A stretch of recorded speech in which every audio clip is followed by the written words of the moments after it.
Bonjour, aujourd'hui on va entamer une petite session un petit peu plus healthy avec une recette de granola. Vous savez, cette espèce de muesli un petit peu compacté qui sera parfait avec un bol de lait ou bien tout simplement avec du yaourt et quelques fruits, ce qui nous donnera un parfait. Vous allez voir, c'est super facile à faire. Il y a beaucoup moins de sucre et d'huile que ceux que vous trouvez dans le commerce, et avec toutes ces petites graines, vous allez avoir énormément de nutriments qui vous donneront de l'énergie pour toute la journée. Allez, on commence la recette. Pour ce granola, il me faut 20 g d'huile, une huile neutre, tournesol, ça marche très bien, 60 g de miel, 170 g de flocons d'avoine, 50 g de graines de courge, 60 g de noisettes, 60 g d'amandes. Et là, j'ai mélangé 40 g de cranberry séchés, 30 g de raisins secs et 30 g de petits abricots secs. Je vais également avoir besoin d'un œuf, une gousse de vanille et bien sûr une plaque à pâtisserie. Alors, pour commencer, je vais prendre ma gousse de vanille, je vais l'inciser en deux. Ça va rajouter un super parfum au granola. Je rajoute dedans l'huile. Alors, une huile neutre, tournesol, colza, un petit peu celle que vous souhaitez. Et je vais faire chauffer juste à feu doux ce mélange jusqu'à ce que le miel soit vraiment liquide et se mélange bien à l'huile. Pendant ce temps-là, je vais hacher grossièrement les noisettes et les amandes.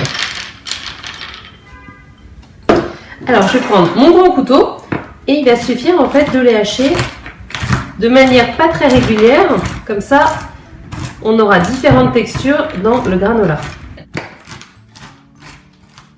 Je vais maintenant ajouter mes amandes et mes noisettes concassées dans un saladier. Et alors là, vous voyez, on a plein de textures différentes. C'est ça qui est intéressant.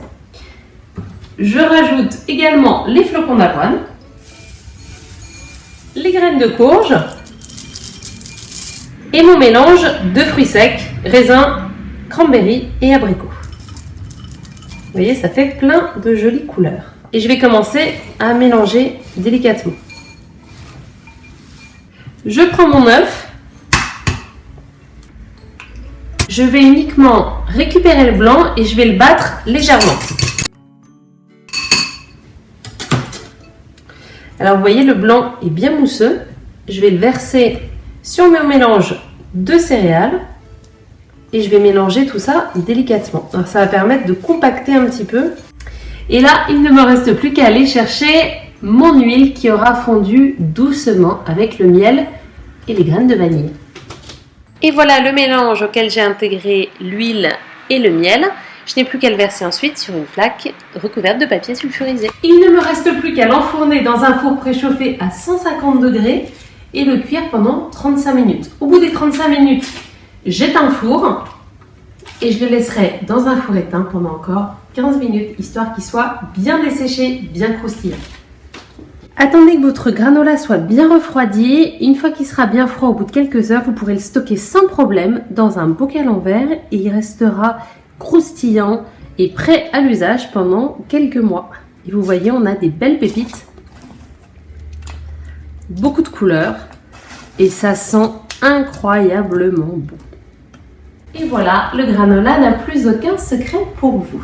Bien évidemment, vous pouvez le customiser à volonté, rajouter éventuellement de la cannelle, de l'extrait d'amandes amères.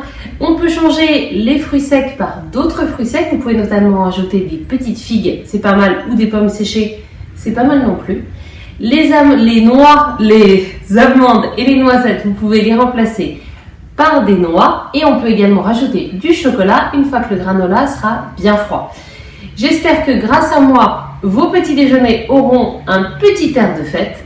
N'hésitez pas à vous abonner juste ici pour être tenu au courant des dernières nouveautés. On se retrouve ici très bientôt pour une nouvelle recette autour de la thématique du brunch. À très bientôt. Au revoir.